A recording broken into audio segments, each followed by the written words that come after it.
Bonjour, Patrice Cauvet, je me présente, directeur général du CIC Sud-Ouest.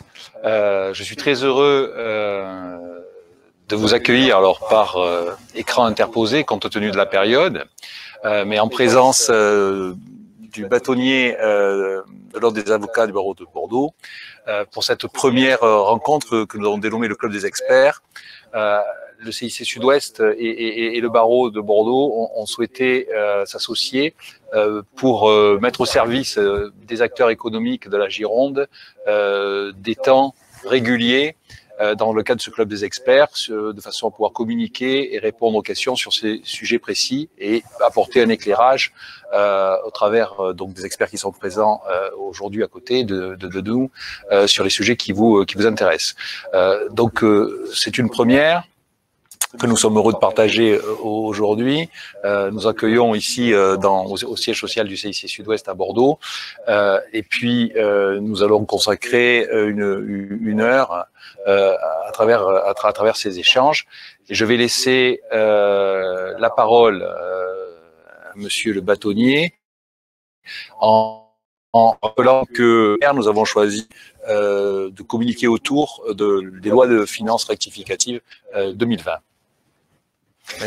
Merci, monsieur le directeur. Bonjour à tous. Je vous remercie, monsieur le directeur, d'avoir invité le barreau de Bordeaux à ce premier webinaire qui inaugure un partenariat, j'ai envie de dire, entre le barreau de Bordeaux et le CIC plus actuel que jamais.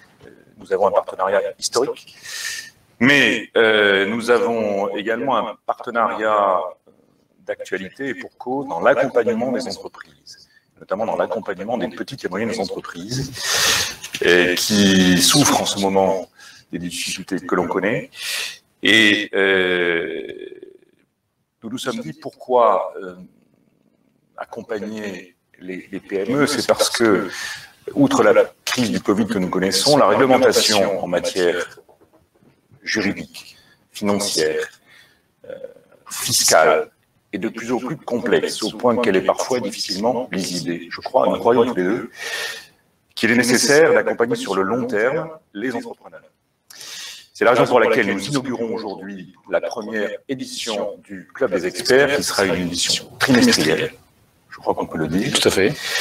Nous nous retrouverons donc tous les 3 mois sur un thème précis. Aujourd'hui, nous allons parler en effet du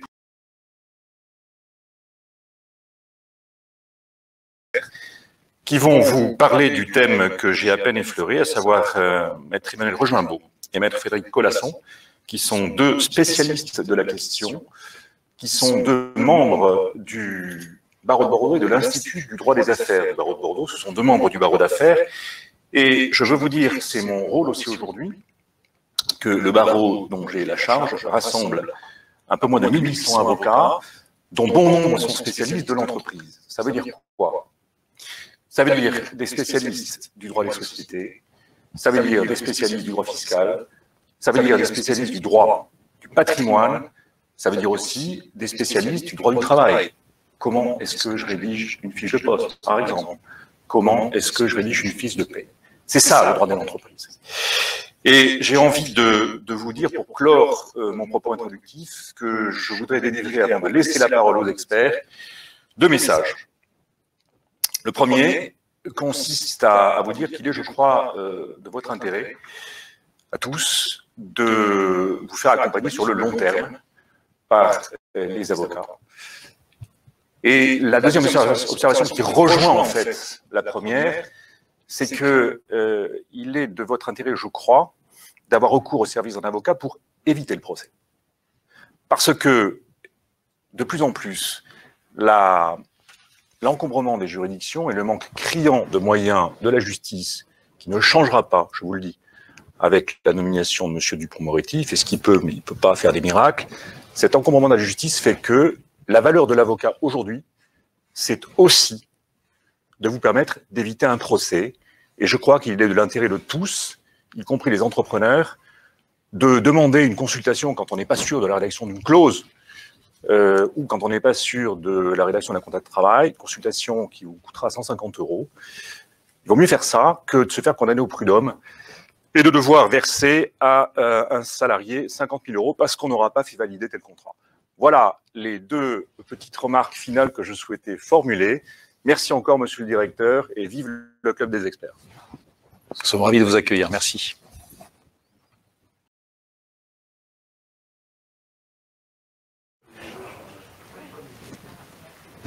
Bonjour à tous, je suis maître Emmanuelle Rogimbaud, je suis avocate au sein du barreau de Bordeaux et je suis la présidente de l'Institut de droit des affaires du barreau de Bordeaux. Cet institut est une émanation de l'ordre et a pour but de promouvoir le droit de l'entreprise au sein du tissu économique girondin. Donc nous allons vous faire une présentation aujourd'hui avec mon éminent confrère Frédéric Colasson sur les 3 lois de finances rectificatives, on va y revenir, pour 2020, et nous allons aussi faire un petit focus sur les différentes procédures d'abus de droit, enfin la procédure d'abus de droit et ses déclinaisons qui ont été prévues par Bercy ces dernières années. Voilà, donc je te laisse la parole. Très bien. Merci Madame la Présidente. Donc, nous allons articuler notre présentation autour de 4 sujets. Tout d'abord, nous allons vous faire une présentation du contexte budgétaire dans lequel les lois de finances rectificatives, je vous rappelle, il y a eu 3 lois de finances rectificatives sur 2020 suite à la survenance de la pandémie. Donc, nous allons vous faire un bref, rapide rappel des chiffres sur lesquels ces lois de finances rectificatives ont été élaborées. On va par la suite vous faire un rapide topo sur la fiscalité des entreprises avec les principales mesures fortes. Après, nous aborderons la fiscalité des particuliers.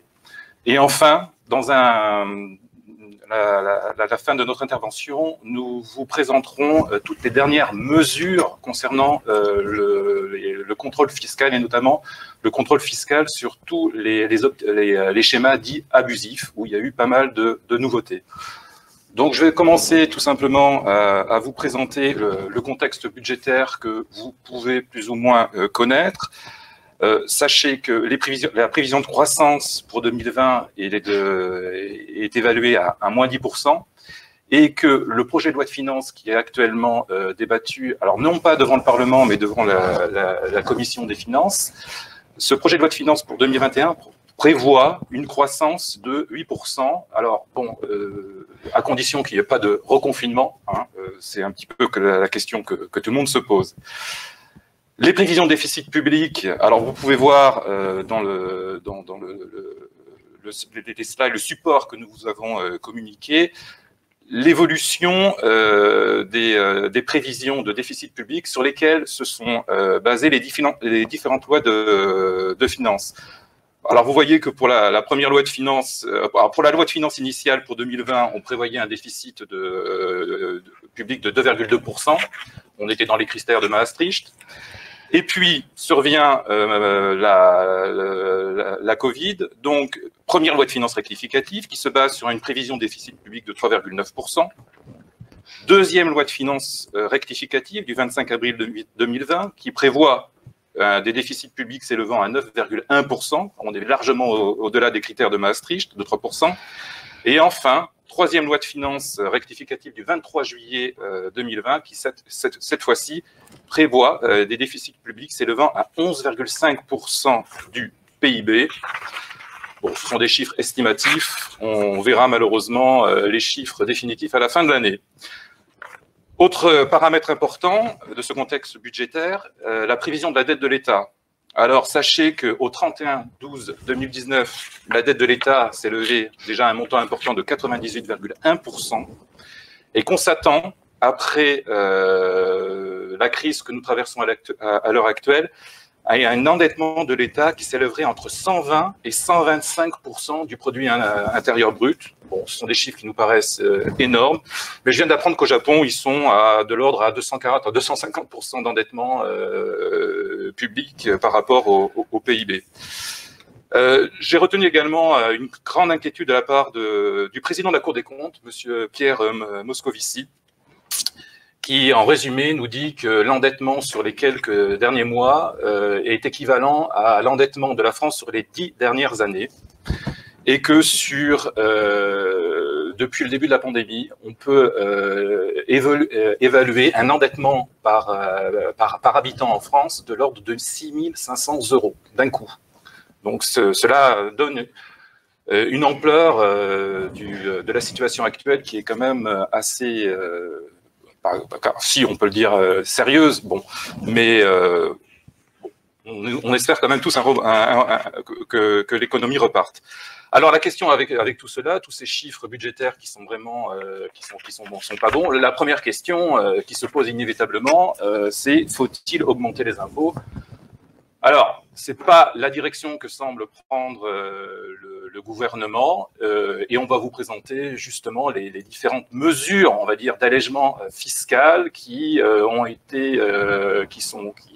sont apparues dans ces dernières lois de finances rectificatives, ces 3 dernières lois, plus les quelques mesures d'allègement qui nous sont promises dans le projet de loi de finances pour 2021. Alors, on va parler du projet de loi de finances 2021 parce qu'elle présente des dispositions assez intéressantes en ce qui concerne les entreprises et notamment l'engagement du ministre de l'économie et du budget de baisser ce qu'on appelle les impôts de production à hauteur de 10 milliards d'euros.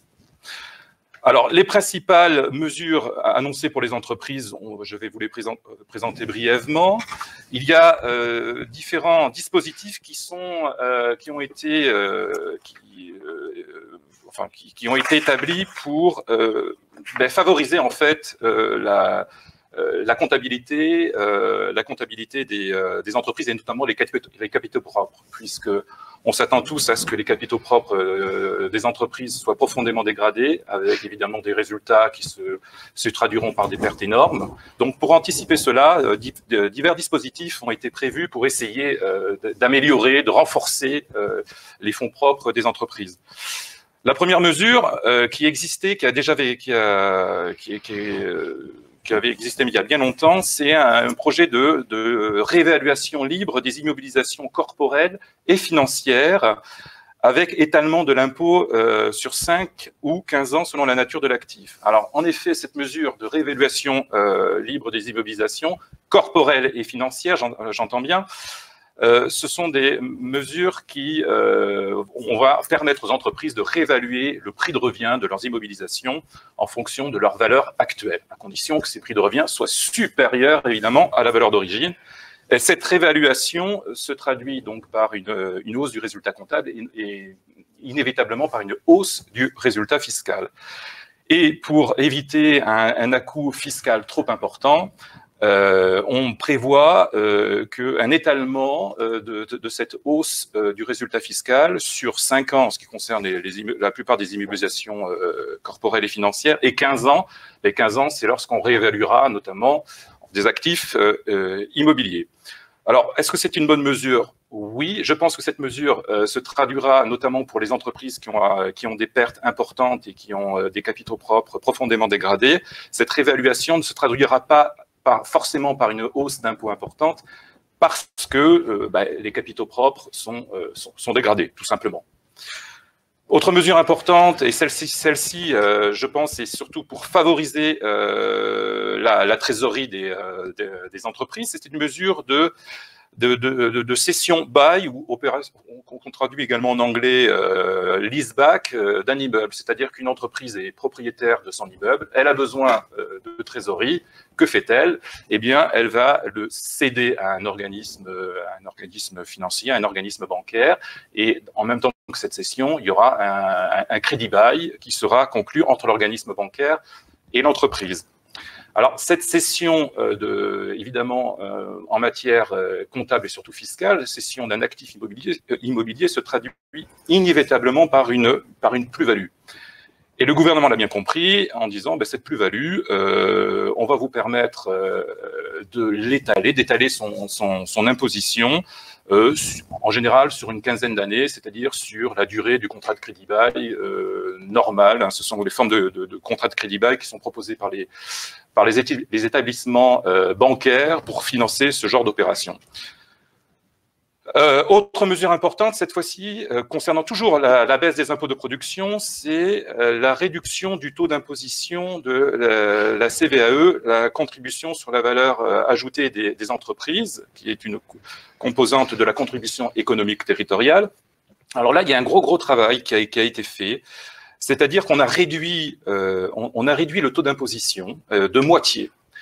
Si bien que le taux maximal d'imposition, qui est de 1,5% pour les entreprises qui dépassent 50 millions d'euros de chiffre d'affaires, eh bien, ce taux de 1,5%, ce taux marginal supérieur d'imposition serait réduit de moitié, et tous les autres taux également, pour les plus faibles, seront également réduits de moitié. Donc, c'est quand même une mesure importante qui s'appliquerait à compter de 2021, pas pour cette année, mais pour l'année prochaine. Autre mesure concernant les impôts de production, c'est le plafonnement de la contribution économique territoriale. Alors, la contribution économique territoriale, je vous le rappelle, c'est l'agglomération de la contribution foncière des entreprises plus la contribution sur la valeur ajoutée des entreprises. Et jusque-là, cette somme ne pouvait pas dépasser 3% du chiffre d'affaires. Désormais, à partir de 2021, ce plafonnement se réalisera à hauteur de 10% du chiffre d'affaires. Donc, on réduit encore le coût de la contribution économique territoriale. Donc, c'était quand même un dispositif important.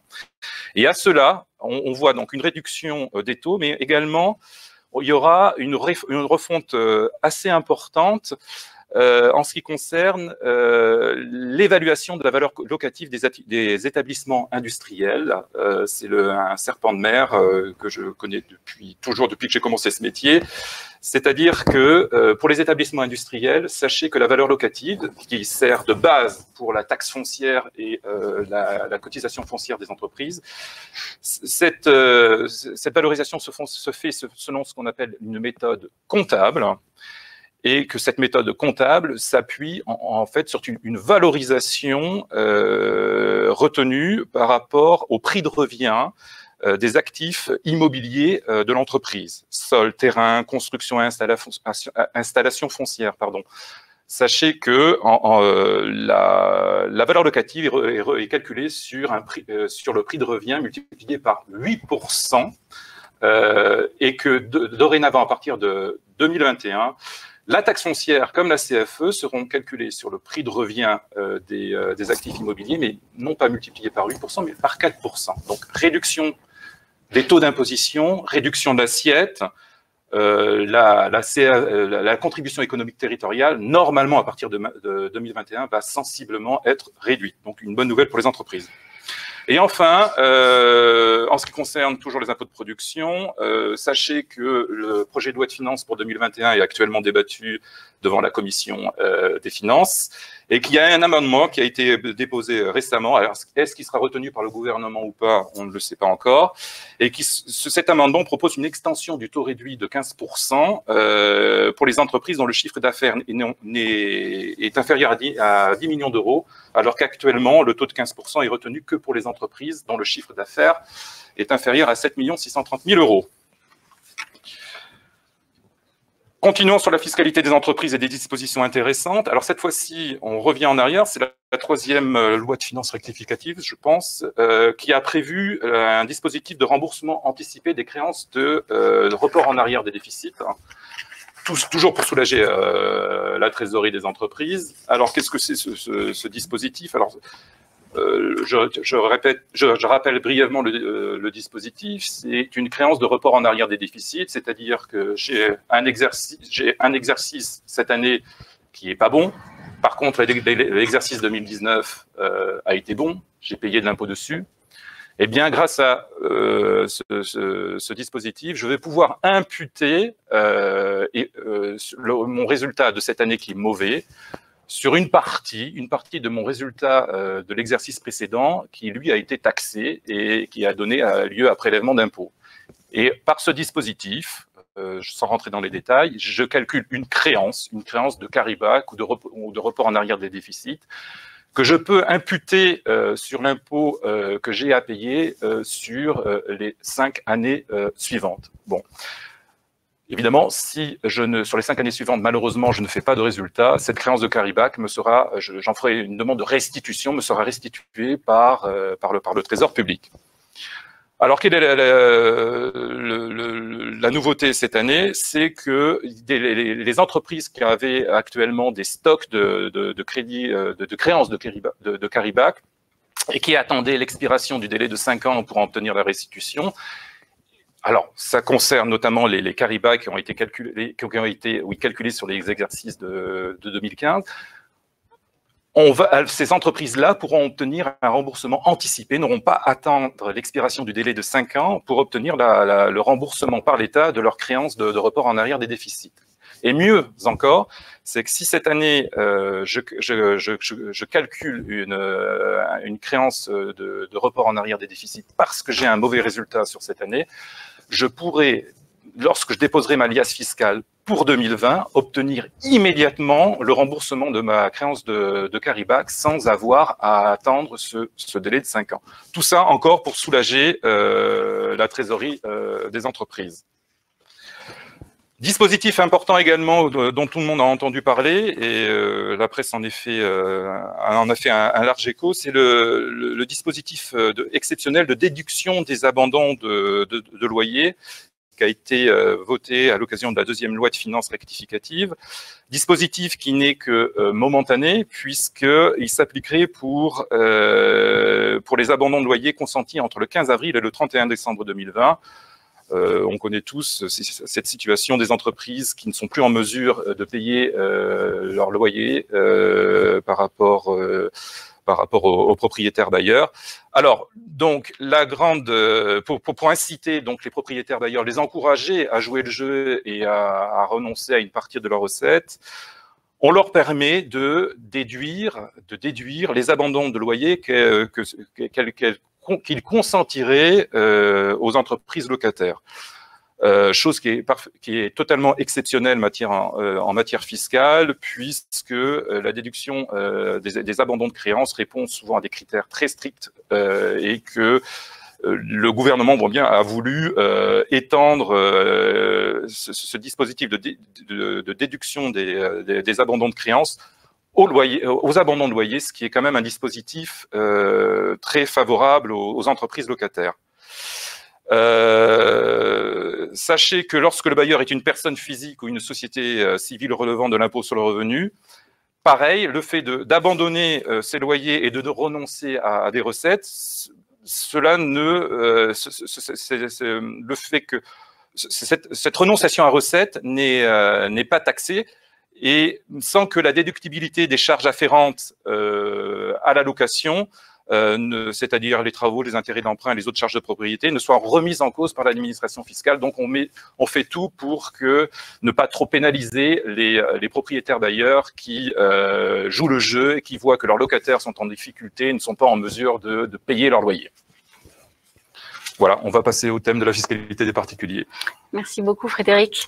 Donc je vais commencer par la troisième loi de finances rectificative qui a prévu une exonération temporaire des droits de mutation à titre gratuit en faveur des dons familiaux en pleine propriété de sommes d'argent d'un montant maximal de 100 000 euros.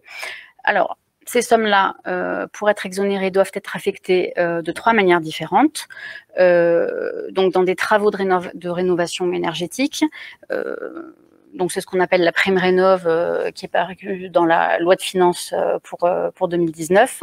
Ensuite, la construction de la résidence principale, donc de l'enfant ou de la personne qui bénéficie donc forcément du don. Et enfin et surtout, la création ou le développement d'une entreprise. Donc, on va parler tout d'abord des critères généraux, donc par rapport à ces trois types d'investissements. Donc, premièrement, le donataire ne peut bénéficier du dispositif qu'une seule fois par donateur. Tout à fait. Pour un même donateur, la somme des donations ayant bénéficié de l'exonération au titre de l'ensemble de ces dispositions ne peut pas excéder 100 000 euros. Le donataire conserve les pièces justificatives à la disposition de l'administration, ça on en reparlera peut-être un petit peu après, mais surtout donner un exemple par rapport, par exemple, aux travaux de rénovation énergétique. Bien évidemment, maintenir et garder toutes les factures des travaux pour montrer à l'administration fiscale en cas de contrôle et en cas de question que les travaux ont bien été effectués dans les règles de l'art et surtout qu'ils respectaient bien cette question, cette condition de rénovation énergétique. Bien évidemment, pour la construction de la résidence principale, tout ce qui va être contrat d'acquisition. Bien conserver les factures. Hein. Voilà, toujours les factures. Contrat d'acquisition, par exemple, du terrain et bien évidemment du contrat d'architecte, du contrat avec tous les intervenants à la construction. Chose importante, le dispositif est temporaire. Parce qu'à la base, c'est un dispositif qui existait déjà et qui a été abrogé par la loi de finances pour 2010, qui revient maintenant dans le contexte que l'on connaît. Donc, il ne s'applique qu'aux sommes qui sont versées entre le 15 juillet 2020 et le 30 juin 2021. Oui, c'est un dispositif temporaire. Profitez-en. Hein. Alors après, selon la durée de la crise et les impacts, peut-être que ça sera modifié, mais pour l'instant, on en est à la date du 30 juin 2021. Il n'y a aucune incidence sur la règle du rapport fiscal. Voilà, du rappel fiscal, oui, tout à fait. C'est un dispositif qui peut être cumulé avec les autres dispositifs d'exonération dans le cas de transmission à titre gratuit. Vous connaissez les deux. Il y a le dispositif, les fameuses donations Sarkozy. Vous savez, les donations en pleine propriété de sommes d'argent qui bénéficient d'un abattement de 31 865 €. De sommes d'argent, oui. Oui, de sommes d'argent. Ce dispositif également peut être cumulé avec les abattements classiques qui s'appliquent dans le cadre des donations classiques, avec abattement de 100 000 € par donateur. Donc, si vous avez, en résumé, si on faisait le cumul de tous ces abattements, hein, c'est ça qui est intéressant, et notamment si un couple marié sous le régime de la communauté veut faire jouer à fond les différents dispositifs qui sont mis à sa disposition avec ce dernier dispositif, on pourrait, donc ça ferait un cumul de 100 000 plus 100 000, 200 000, il y aurait 235 865 € par donateur. Donc on multiplierait par 2 si les donateurs sont mariés sous le régime de la communauté. Lorsque c'est les donateurs, des parents donateurs mariés sous le régime de la communauté souhaitent faire avancer, donner de l'argent à leurs enfants. Vous voyez, c'est quand même, on veut favoriser les transmissions à titre gratuit. Hein.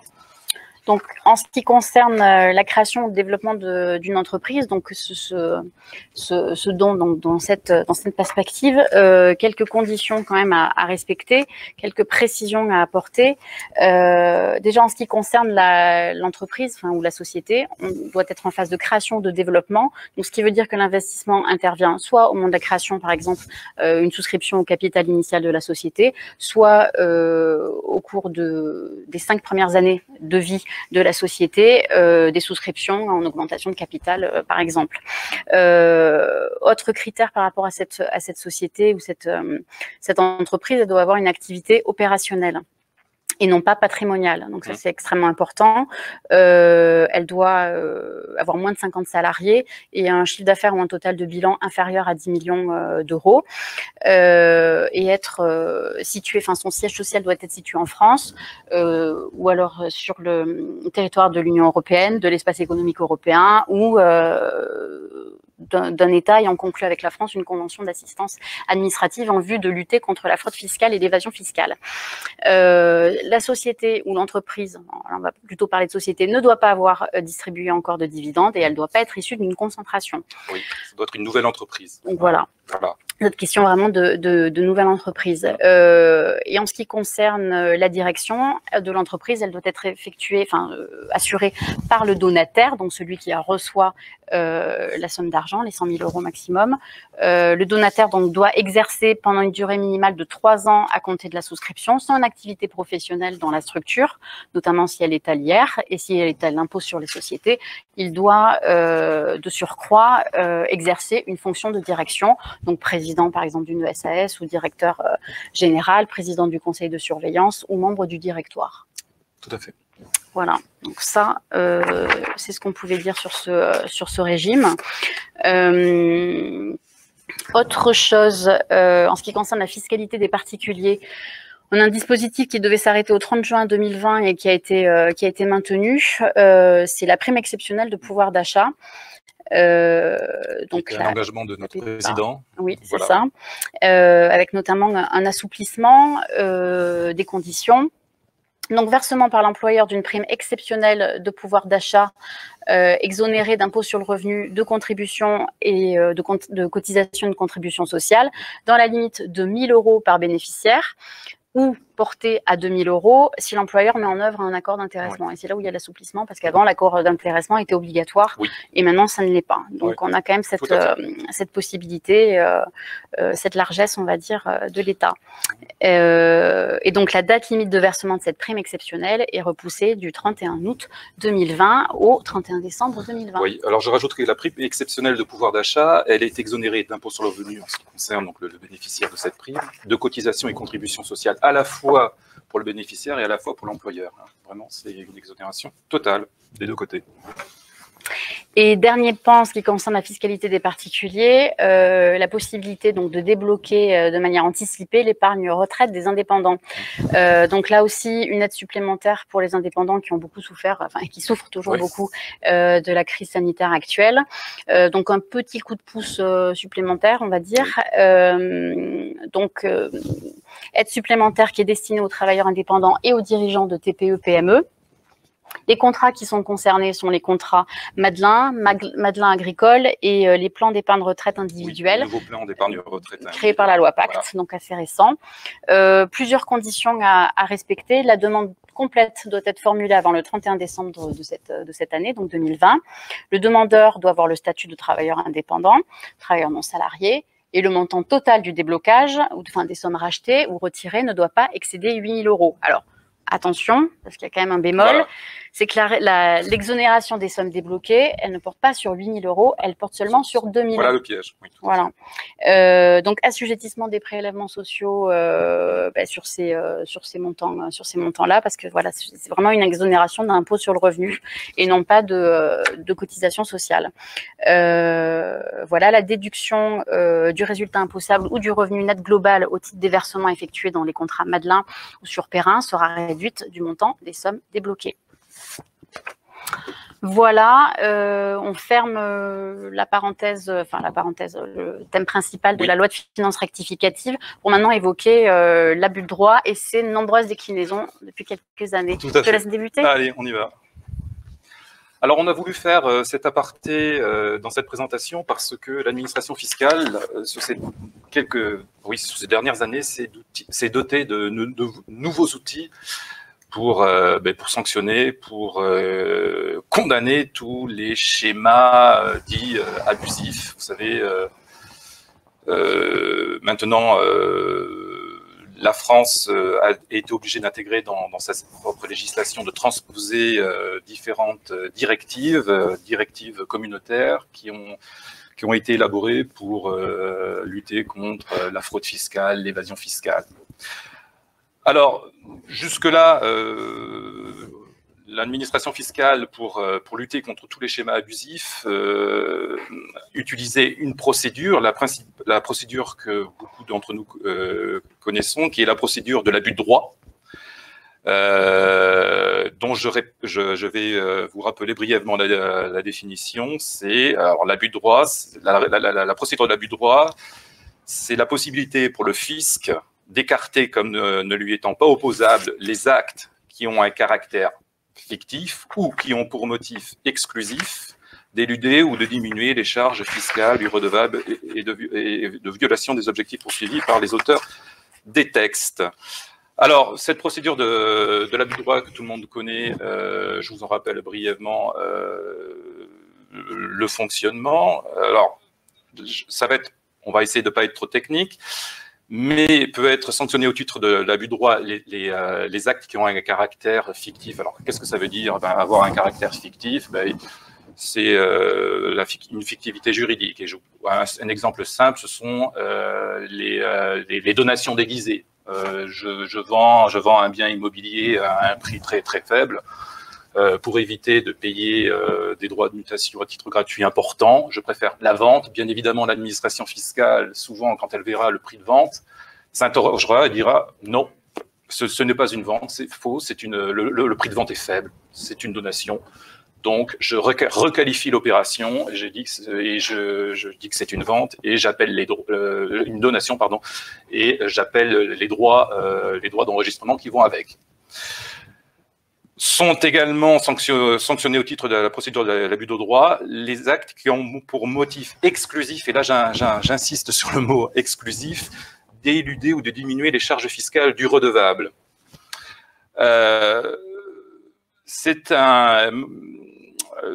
Il y a un grand débat à l'heure actuelle, parce que j'anticipe sur la prochaine mesure, la prochaine arme qu'on va vous présenter, qui est le mini-abus de droit fiscal.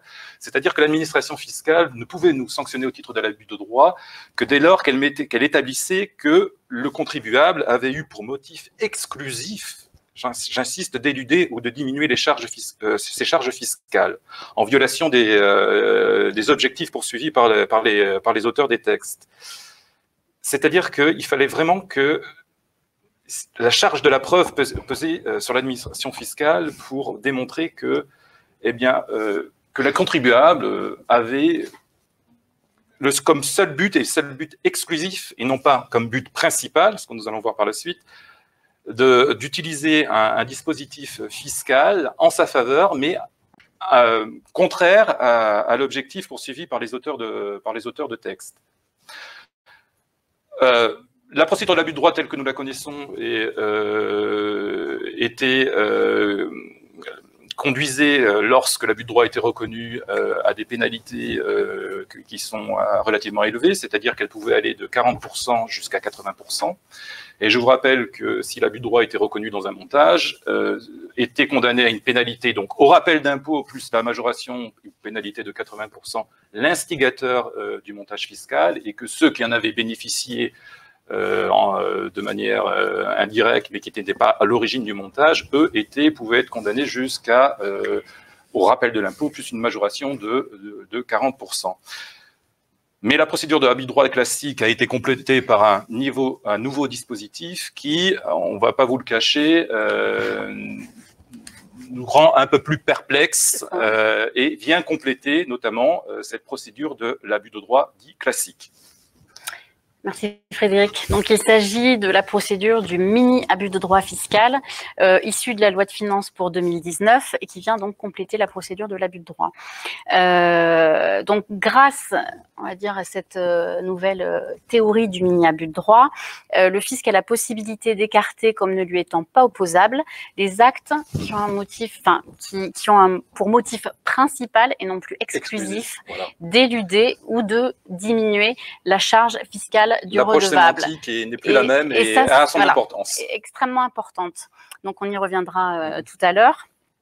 Donc sa mise en œuvre, les rectifications qui seront notifiées à compter du 1er janvier 2021 pour des actes passés ou réalisés à compter du 1er janvier 2020. Donc voilà, depuis le 1er janvier 2020, on peut être susceptible d'être attaqué sur ce fondement.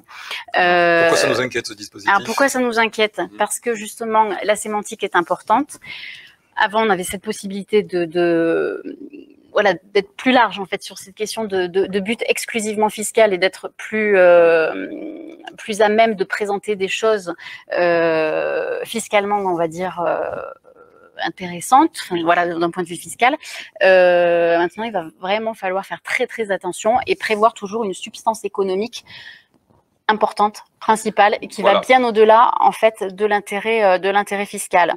Chose importante, ce mini-abus de droit concerne tous les impôts, sauf sur l'impôt sur les sociétés, qui lui va bénéficier d'une procédure particulière prévue par l'article 205A du CGI. Je vais y revenir par la suite. Là, l'hypothèse concerne seulement les abus de droit par fraude à la loi et non plus par simulation par rapport à l'abus de droit classique. Et autre différence par rapport à l'abus de droit, il n'y a pas d'automaticité, on va dire, de la sanction, à savoir les 40 ou 20% ou 80% qui ont été évoqués tout à l'heure. Il va falloir que le fisc arrive à démontrer, comme dans les procédures classiques, qui ne sont pas des procédures d'abus de droit, qu'il y a eu manœuvre frauduleuse et notamment que le contribuable a eu l'initiative principale du montage et des actes abusifs. Alors, motif principal, motif exclusif, c'est pas la même chose. Motif principal, ça laisse plus de largesse à l'administration fiscale. Enfin, plus de largesse, oui, tout à fait. Elle va pouvoir nous sanctionner. Enfin, elle est censée nous sanctionner plus facilement. Qu'est-ce qu'un motif principal fiscal par rapport aux autres motifs qui peuvent être économiques, financiers, patrimoniaux? Comment sous-peser en disant que le motif fiscal est principal par rapport aux autres motifs? C'est du cas par cas. Ça sera du cas par cas, ça va donner lieu à une nouvelle jurisprudence. Et nous, en tant qu'avocats, nous attendons les premières mesures de rectification par rapport à ça. Parce que sachez que le Conseil constitutionnel a été... Alors, c'est passé dans la loi de finances pour 2020, ce motif principal, cette nouvelle forme d'abus de droit, alors que le Conseil constitutionnel avait, pour la loi de finances pour 2014, hein, c'est bien ça, oui. On lui avait présenté déjà cette mesure d'abus de droit pour motif principal. À l'époque, les sénateurs et les parlementaires avaient saisi le Conseil constitutionnel pour juger de la validité de ce dispositif, et le Conseil constitutionnel avait dit non, motif principal, c'est trop imprécis. Voilà, donc avait sanctionné ce dispositif, et bizarrement, pour la loi de finances pour 2020, ce motif principal est ressorti, mais le Conseil constitutionnel n'a pas été saisi par les parlementaires.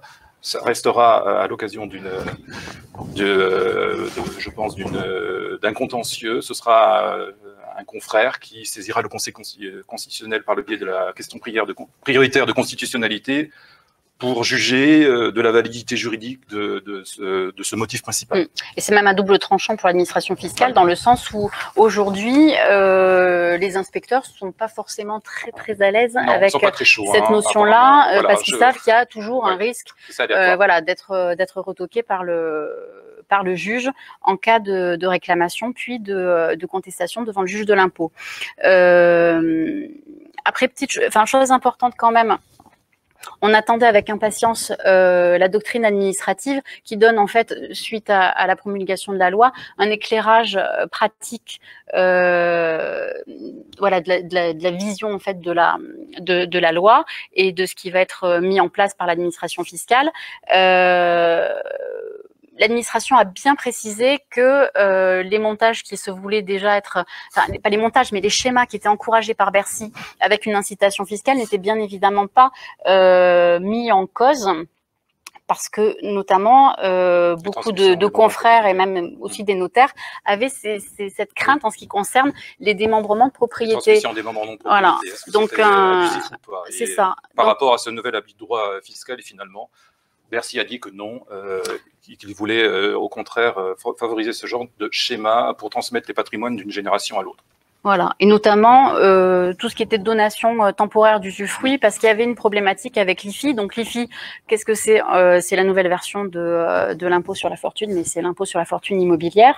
Il faut savoir qu'il y a une règle d'imposition de l'immeuble, c'est l'usufruitier en cas de démembrement de propriété qui est taxé, sauf que lorsqu'on fait une donation d'usufruit temporaire, on a la possibilité donc de faire cette donation sur un certain nombre d'années, par exemple à son fils ou à sa fille, donc un enfant majeur qui ne fait pas partie du foyer fiscal du donateur. Donc cela procure bien évidemment une économie d'impôt en matière d'IFI, mais qui n'est pas considérée comme abusive parce qu'elle est justifiée par la volonté d'aider celui-ci à financer ses études ou en occupant le logement ou percevoir des revenus locatifs. Voilà, donc ça c'est un exemple qui est donné et qui permet de ne pas être ne pas être dans le viseur de l'administration fiscale à coup sûr. Chose importante aussi, il y a des garanties qui sont quand même données dans ce cadre-là. C'est la possibilité de bénéficier de la saisine du comité de l'abus de droit fiscal. Ça fait partie des garanties propres aux procédures d'abus de droit. Et enfin, toujours la possibilité de faire ce qu'on appelle le rescrit abus de droit. Les contribuables qui souhaitent sécuriser en fait un montage ou le traitement fiscal d'un acte peuvent demander à l'administration fiscale de confirmer que le dispositif de l'article L64A du livre des procédures fiscales ne sera pas applicable. Voilà. Et chose aussi très très importante, donc on en a parlé tout à l'heure. Bercy a mis en place aussi un nouvel article qui est l'article 205A du Code général des impôts, qui est issu de la transposition d'une directive communautaire de juillet 2016 et qui est la clause générale anti-abus. Donc elle ne s'applique qu'au montage qu'à la fiscalité des sociétés, qu'à l'impôt sur les sociétés, et deux conditions. Donc le montage ou la série de montages mis en place pour objectif principal, on y revient encore, l'objectif principal, l'obtention d'un avantage fiscal allant à l'encontre de l'objet ou de la finalité du droit fiscal applicable. Et deuxième condition, le montage ou la série de montages n'est pas considérée comme authentique, ce qui signifie qu'elle n'a pas de justification économique, patrimoniale, managériale. Voilà. Et là où le bât blesse par rapport à à la procédure, aux procédures que l'on vient de voir, c'est que le comité de l'abus de droit fiscal n'est pas compétent. Oui. Alors qu'on parle là aussi d'une clause anti-abus et qu'on est quand même sur les mêmes, les mêmes notions. Donc on voit quand même qu'il y a plus Bercy avance dans les dispositifs, plus on peut craindre une baisse des garanties du contribuable. Voilà. Tout à fait. Donc j'en ai voilà, donc on a parlé des trois grandes armes, et puis dernière arme, si je puis dire, qui alors celle-ci on n'en a pas beaucoup parlé parce qu'elle concerne plus la fiscalité internationale. C'est un dispositif de lutte contre les dispositifs transfrontaliers de planification fiscale à caractère potentiellement agressif. Une nouvelle fois, ce dispositif a été intégré dans le droit français suite à la transposition d'une directive communautaire, qui est la directive DAC 6. Alors, qu'est-ce que cela veut dire? Ça veut dire qu'en résumé, que dans le cadre de montage, on va dire, transfrontalier, à caractère potentiellement agressif, eh bien, que ces montages-là, on devra normalement, alors quand je dis on, je vous dirai qui est concerné, on devra faire une forme de rescrit, c'est-à-dire les déclarer au préalable auprès de l'administration fiscale dans un délai de 30 jours pour obtenir, si je puis dire, l'aval de l'administration fiscale et que si on obtient cet aval, qu'elle ne nous poursuive pas sur ces montages-là.